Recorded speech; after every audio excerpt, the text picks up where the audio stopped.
Confidence. ഇനി debtor സിസ്റ്റത്തിലെ ഒരു പ്രോബ്ലം നോക്കാം. Stanley and bros of Pampady has a branch at Tirur. The following are the transaction between branch and the head office for the year ended 31st March 1996. അതായത് Stanley and bros എന്നൊരു ഫേമിന് branch തിരൂരുണ്ട്. അവരുടെ ബ്രാഞ്ചും head ഓഫീസും തമ്മിലുള്ള ഒരു ട്രാൻസാക്ഷൻ്റെ details ആണ് തന്നിരിക്കുന്നത്. Stock at branch at the beginning of the year 18,000. Petty cash balance at the beginning of the year ₹30. Goods sent to branch during the year ₹80,000. Remittance to branch for expense, salaries 3,000, rent 4,000, petty cash 170, total 7,170. Then cash remittance by branch, that is cash sales 1,30,000. Stock at branch on 31/3/1996 21,000. Petty cash balance 31/3/1996 ₹40.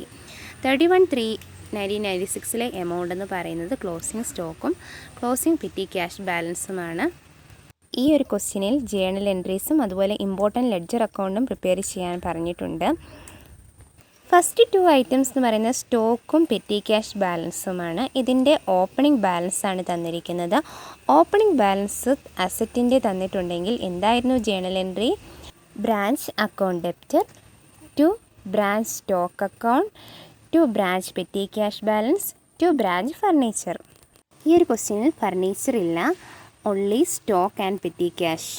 ഇനി നമുക്ക് നോക്കാം entry എങ്ങനെയാണ് വരുന്നതെന്ന്. അതിന് മുമ്പ് നിങ്ങൾ journal വരയ്ക്കുക. Then date particulars column, then to amount column, debit and credit. അസറ്റിൻ്റെ ഓപ്പണിംഗ് വാല്യൂസ് റെക്കോർഡ് ചെയ്യുന്നതിൻ്റെ എൻട്രി തിരൂർ ബ്രാഞ്ച് അക്കൗണ്ട് ഡെപ്റ്റ്, to branch stock, to petty cash. Branch name specify ചെയ്യേണ്ടതാണ്, അതുകൊണ്ടാണ് തിരൂർ എന്ന് എഴുതിയിരിക്കുന്നത്. ഈ 18,000-ഉം 30-യും കൂടെ ആഡ് ചെയ്തിട്ടുള്ള എമൗണ്ടാണ് തിരൂർ ബ്രാഞ്ച് അക്കൗണ്ടിന് നേരെ നിങ്ങൾ 18,030 എഴുതേണ്ടത്. ഇനി നറേഷൻ എഴുതണം. Being the items of assets at the beginning. First item എന്താണെന്ന് ക്വസ്റ്റ്യനിൽ നോക്കാം നമുക്ക്. അടുത്ത ഐറ്റമാണ് goods send to branch during the year. അതായത് ബ്രാഞ്ചിലേക്ക് 80,000 റുപ്പീസിൻ്റെ ഗുഡ്സാണ് സെൻഡ് ചെയ്തിരിക്കുന്നത്. ഇതിൻ്റെ എൻട്രി എങ്ങനെയാണ്? ബ്രാഞ്ച് അക്കൗണ്ട് ഡെപ്റ്റ് to goods send to branch. Account എഴുതുമ്പോൾ തിരൂർ എന്ന നെയിം സ്പെസിഫൈ ചെയ്യണം. നമുക്ക് നോക്കാം entry. Tirur branch account debtor to goods send to branch. അതായത് 80,000-ൻ്റെ ഗുഡ്സാണ് ഹെഡ് ഓഫീസ് ബ്രാഞ്ചിലേക്ക് സെൻഡ് ചെയ്തിരിക്കുന്നത്. ഇനി നമുക്ക് നറേഷനും എഴുതണം. Being the total of goods send to branch. ഇനി അടുത്ത ഐറ്റം നോക്കാം. അടുത്തത് എക്സ്പെൻസിൻ്റെ ഡീറ്റെയിൽസ് ആണ് തന്നിരിക്കുന്നത്. Remittance to branch for expense, that is salaries 3,000, rent 4,000, petty cash 170. അതായത് ബ്രാഞ്ചിൻ്റെ 3 എക്സ്പെൻസ് മീറ്റ് ചെയ്യാൻ വേണ്ടിയിട്ട് 7,170 റുപ്പീസാണ് ഹെഡ് ഓഫീസ് സെൻഡ് ചെയ്തിട്ടുള്ളത്. ഇത് വരേണ്ടത് എങ്ങനെയാണ്? ബ്രാഞ്ച് അക്കൗണ്ട് ഡെപ്റ്റ് ടു ക്യാഷ് അക്കൗണ്ട്. ജേണൽ എഴുതുമ്പോൾ ഏത് ബ്രാഞ്ചാണെന്നുള്ള നെയിം സ്പെസിഫൈ ചെയ്യണം. അതുകൊണ്ട് ഇവിടെ നമ്മൾ Tirur branch account debtor to bank എന്നാണ് ജേണൽ എഴുതേണ്ടത്. 7,170. അതായത് ആ 3 എമൗണ്ടും കൂടെ നിങ്ങൾ ടോട്ടൽ ചെയ്തിട്ട് അങ്ങനെ എഴുതിയാൽ മതി, സെപ്പറേറ്റ് ആയിട്ട് കാണിക്കണമെന്നില്ല. ഇനി നറേഷൻ എഴുതുക. Remittance for expense and petty cash. ഇനി അടുത്ത ഐറ്റം നോക്കാം. Cash remittance by branch, that is cash sales ₹1,30,000. അതായത് ബ്രാഞ്ചിൽ സെയിൽസ് നടത്തിയതിൻ്റെ ക്യാഷ് ബ്രാഞ്ച് ഹെഡ് ഓഫീസിലേക്ക് അയച്ചു. 1,30,000 ആണ് റെമിറ്റ് ചെയ്തിരിക്കുന്നത്. ഇതെന്ന് പറയുന്നത് ബ്രാഞ്ചിൻ്റെ ഇൻകമാണ് ശരിക്കും, അതായത് ഹെഡ് ഓഫീസിന് ലഭിക്കുന്ന ഇൻകം. ഈ ജേണൽ എങ്ങനെ വരും? ഇൻകം റിസീവ് ചെയ്യുന്നത് കൊണ്ട് ബാങ്കാണ് ആദ്യം കാണിക്കേണ്ടത്. ബാങ്ക് അക്കൗണ്ട് ഡെപ്റ്റ് ടു തിരൂർ ബ്രാഞ്ച് അക്കൗണ്ട്. അതായത് 1,30,000-ൻ്റെ ക്യാഷ് സെയിലാണ് നടന്നിരിക്കുന്നത്. Narration remittance from branch for sale. Next item നോക്കാം.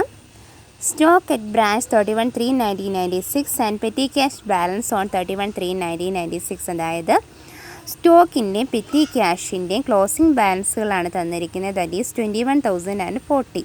നമ്മൾ അസറ്റിൻ്റെ ഓപ്പണിംഗ് ബാലൻസ് റെക്കോർഡ് ചെയ്തിരുന്നു. അതിൻ്റെ നേരെ ജസ്റ്റ് ഓപ്പോസിറ്റ് എൻട്രിയാണ് ക്ലോസിംഗ് ബാലൻസിന് റെക്കോർഡ് ചെയ്യേണ്ടത്. അതായത് ആദ്യം നമ്മൾ സ്റ്റോക്കും പെറ്റി ക്യാഷും ഫർണിച്ചറിൻ്റെ വാല്യൂയും കാണിക്കുക. ഇവിടെ ഫർണിച്ചർ ഇല്ലാത്തതുകൊണ്ട് ബ്രാഞ്ച് സ്റ്റോക്ക് അക്കൗണ്ട് ഡെപ്റ്റ് 21,000, then petty cash at branch account debtor ₹40 to Tirur branch 21,040. അതായത് 21,000-ഉം 40-യും കൂടെ നമ്മൾ ആഡ് ചെയ്തിട്ട് വരുന്ന വാല്യൂ ആണ് ബ്രാഞ്ച് അക്കൗണ്ടിൽ കാണിക്കേണ്ടത്. അതിനുശേഷം നറേഷനും എഴുതുക, അതായത് സ്റ്റോക്കിൻ്റെയും പെറ്റി ക്യാഷ് ബാലൻസിൻ്റെയും ക്ലോസിംഗ് ബാലൻസ് ആണ് കാണിച്ചിരിക്കുന്നതെന്നുള്ള നറേഷൻ, അതായത് stock and petty cash balance at branch on closing brought in to record. ഇത്രയും ജേണൽ എൻട്രീസ് എഴുതിയതിന് ശേഷം നിങ്ങൾ റെക്കോർഡ് ചെയ്യേണ്ട എൻട്രിയാണ് ബ്രാഞ്ചിന് പ്രോഫിറ്റ് ആണോ ലോസ് ആണോ ലഭിച്ചിരിക്കുന്നതിൻ്റെ എൻട്രി. അതായത് അത് നമ്മൾ ശരിക്കും ബ്രാഞ്ച് അക്കൗണ്ട് പ്രിപ്പയർ ചെയ്തെങ്കിൽ മാത്രമേ നമുക്ക് മനസ്സിലാക്കാനായിട്ട് സാധിക്കുകയുള്ളൂ. അപ്പോൾ ഇവിടെ ബ്രാഞ്ച് അക്കൗണ്ട് പ്രിപ്പയർ ചെയ്യുമ്പോൾ ശരിക്കും പ്രോഫിറ്റാണ് ലഭിച്ചിരിക്കുന്നത്. അപ്പോൾ അതുകൊണ്ടാണ് ഞാൻ ഈ എൻട്രി ഇപ്പോൾ തന്നെ പറയുന്നത്. അതായത് Tirur branch account debited to profit and loss account 45,840. In case loss ആയിരുന്നെങ്കിൽ ഈ എൻട്രി നേരെ തിരിച്ചാണ് നമ്മൾ എഴുതുന്നത്. Profit and loss account debited to Tirur branch account എന്നാണ് എഴുതുന്നത്. ഇവിടെ ശരിക്കും പ്രോഫിറ്റാണ് ലഭിച്ചിരിക്കുന്നത്. അപ്പോൾ അത് നമ്മൾ ബ്രാഞ്ച് അക്കൗണ്ട് പ്രിപ്പയർ ചെയ്തിട്ടാണ് മനസ്സിലാക്കുന്നത്. അടുത്ത എൻട്രിയാണ്, അതായത് ലാസ്റ്റ് വൺ.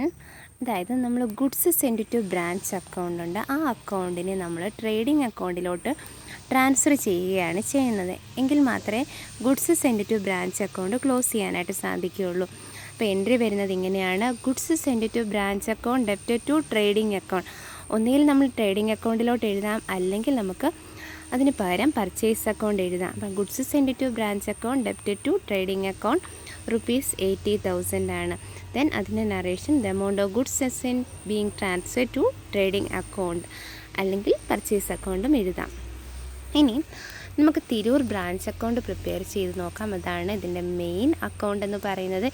ഈ അക്കൗണ്ട് പ്രിപ്പയർ ചെയ്താലാണ് ബ്രാഞ്ചിന് പ്രോഫിറ്റ് ആണോ ലോസ് ആണോ ലഭിച്ചിരിക്കുന്നതെന്ന് മനസ്സിലാക്കാൻ സാധിക്കുകയുള്ളൂ. ഇത് നമ്മൾ ട്രേഡിംഗ് അക്കൗണ്ട് എങ്ങനെയാണോ പ്രിപ്പയർ ചെയ്യുന്നത് അതേപോലെ തന്നെയാണ്. എക്സ്പെൻസസ് എല്ലാം ഡെബിറ്റ് സൈഡിലും ഇൻകം ഉണ്ടെങ്കിൽ ക്രെഡിറ്റ് സൈഡിലും കാണിക്കുന്നു. ആദ്യം നമ്മൾ ട്രേഡിംഗ് അക്കൗണ്ട് ഫോർമാറ്റിൽ തന്നെ ബ്രാഞ്ച് അക്കൗണ്ട് ഡ്രോൺ ചെയ്യാം. 2 എമൗണ്ട് കോളം വേണം, 2 പർട്ടിക്കുലേഴ്സ് കോളം വേണം, ദെൻ ഡെബിറ്റ് ക്രെഡിറ്റ് ഇവയെല്ലാം കാണിക്കണം. അതിനുശേഷം നമ്മൾ ഹെഡിങ് കൊടുക്കേണ്ടത് ബ്രാഞ്ചിൻ്റെ നെയിം സ്പെസിഫൈ ചെയ്തുകൊണ്ടാണ്. അതായത് തിരൂർ ബ്രാഞ്ച് അക്കൗണ്ട് എന്ന ഹെഡിങ് കൊടുക്കുക. അതിനുശേഷം നമ്മൾ ആദ്യം ഡെബിറ്റ് സൈഡിൽ വരുന്ന ഐറ്റംസ്, അതായത് ഡെബിറ്റ് സൈഡിൽ എപ്പോഴും നമ്മൾ എക്സ്പെൻസ് ആയിരിക്കും കാണിക്കുന്നത്, അതേസമയം ക്രെഡിറ്റ് സൈഡിൽ എപ്പോഴും ബ്രാഞ്ചിൻ്റെ ഇൻകവുമായിരിക്കും കാണിക്കേണ്ടത്. അപ്പം ഡെബിറ്റ് സൈഡിൽ ആദ്യം വരുന്ന ഐറ്റം എന്ന് പറയുന്നത് ഓപ്പണിംഗ് ബാലൻസുകളാണ്. അപ്പോൾ ആദ്യത്തെ ഓപ്പണിംഗ് ബാലൻസ് എന്ന് പറയുന്നത് branch stock 18,000, then petty cash 30. ഇത് രണ്ടുമാണ് ഓപ്പണിംഗ് ബാലൻസ് ആയിട്ട് നമ്മൾ കാണിക്കേണ്ടത്. ഇത് രണ്ടും ഡയറക്റ്റായിട്ട് എഴുതിയാൽ മതി, അതല്ലാതെ ആഡ് ചെയ്ത് എഴുതേണ്ട ആവശ്യമില്ല. അപ്പോൾ ഓപ്പണിംഗ് ബാലൻസ് കഴിഞ്ഞതിന് ശേഷം ഹെഡ് ഓഫീസിന് വരുന്ന മറ്റൊരു എക്സ്പെൻസാണ് ഗുഡ്സ് സെൻഡ് ടു ബ്രാഞ്ച്. അതായത് ഹെഡ് ഓഫീസ് ബ്രാഞ്ചിലേക്ക് 80,000ൻ്റെ ഗുഡ്സാണ് അയച്ചിരിക്കുന്നത്. അത് നമ്മൾ ഡെബിറ്റ് സൈഡിൽ കാണിക്കുക. അതിനുശേഷം ബ്രാഞ്ചിൻ്റെ എക്സ്പെൻസസുകൾ ഹെഡ് ഓഫീസ് മീറ്റ് ചെയ്തിരുന്നു. അതായത് സാലറി ആയിട്ട് 3,000, റെൻറ്റിന് 4,000, പെറ്റി ക്യാഷിന് 170. മൊത്തം ടോട്ടൽ 7,170 റുപ്പീസാണ് എക്സ്പെൻസ് മീറ്റ് ചെയ്യാനായിട്ട് ഹെഡ് ഓഫീസ് പ്രൊവൈഡ് ചെയ്തിരിക്കുന്നത്. അതും നമ്മൾ ഡെബിറ്റ് സൈഡിൽ കാണിക്കുക. അപ്പോൾ ഇത്രയും ഐറ്റംസ് എഴുതിയതിന് ശേഷം ക്രെഡിറ്റ് സൈഡിൽ ഏതൊക്കെ ഐറ്റംസാണ് വരുന്നതെന്ന് നോക്കുക. ക്രെഡിറ്റ് സൈഡിൽ വരുന്നതെന്ന് പറയുന്നത് ഇൻകമാണ്. അപ്പം ബ്രാഞ്ചിൻ്റെ ഇൻകം എന്ന് പറയുന്നത് ബൈ വേ ഓഫ് സെയിൽസ് ആണ്. സെയിൽ എമൗണ്ട് എന്ന് പറയുന്നത് 1,30,000 ആണ് ഹെഡ് ഓഫീസിലേക്ക് റെമിറ്റ് ചെയ്തിരിക്കുന്നത്. അപ്പോൾ ആദ്യത്തെ ഇൻകമാണ് ക്യാഷ് സെയിൽ. ദെൻ എഴുതേണ്ട 2 ഐറ്റമാണ് ക്ലോസിംഗ് വാല്യൂസ്, അതായത് ക്ലോസിംഗ് ബ്രാഞ്ച് സ്റ്റോക്കും ക്ലോസിംഗ് പെറ്റി ക്യാഷ് ബാലൻസും, അതായത് 21,000ഉം 14. അതിനുശേഷം നമ്മൾ അക്കൗണ്ട് ബാലൻസ് ചെയ്യാൻ നോക്കുക. അക്കൗണ്ട് ബാലൻസ് ചെയ്യുമ്പോൾ ക്രെഡിറ്റ് സൈഡ് ഇൻകം സൈഡാണ് കൂടുതലെങ്കിൽ നമുക്ക് പ്രോഫിറ്റും, എക്സ്പെൻസ് സൈഡാണെങ്കിൽ നമുക്ക് ലോസും ആയിരിക്കും ലഭിക്കുന്നത്. അപ്പോൾ ഇവിടുത്തെ ഇൻകം സൈഡ് ടോട്ടൽ ചെയ്യുമ്പോൾ 1,51,040 ആണ് ലഭിക്കുന്നത്. അത് തന്നെയാണ് നമ്മൾ ഡെബിറ്റ് സൈഡിൻ്റെ ടോട്ടലായിട്ടും എഴുതേണ്ടത്. അതിനുശേഷം നമ്മൾ എക്സ്പെൻസുകൾ ലെസ് ചെയ്ത് കഴിയുമ്പോൾ, അതായത് 18,000ഉം 30ഉം 80,000ഉം 7,170ഉം ലെസ് ചെയ്ത് കഴിയുമ്പോൾ നമുക്ക് പ്രോഫിറ്റായിട്ട് ലഭിക്കുന്നത് 45,840 ആണ്. ഇതിൻ്റെ ജേണൽ എൻട്രി, അതായത് പ്രോഫിറ്റ് അല്ലെങ്കിൽ ലോസ് ലഭിക്കുന്നത് റെക്കോർഡ് ചെയ്യുന്നതിൻ്റെ ജേണൽ എൻട്രി ഞാൻ ഓൾറെഡി പറഞ്ഞു കഴിഞ്ഞതാണ്. പ്രോഫിറ്റ് ആണെങ്കിൽ തിരൂർ ബ്രാഞ്ച് അക്കൗണ്ട് ഡെപ്റ്റ് to profit and loss account എന്നാണ് എഴുതേണ്ടത്. അതേസമയം ലോസ് ആണെങ്കിൽ പ്രോഫിറ്റ് ആൻഡ് ലോസ് അക്കൗണ്ട് ഡെപ്റ്റ് ടു തിരൂർ ബ്രാഞ്ച് എന്നുമാണ് എഴുതേണ്ടത്.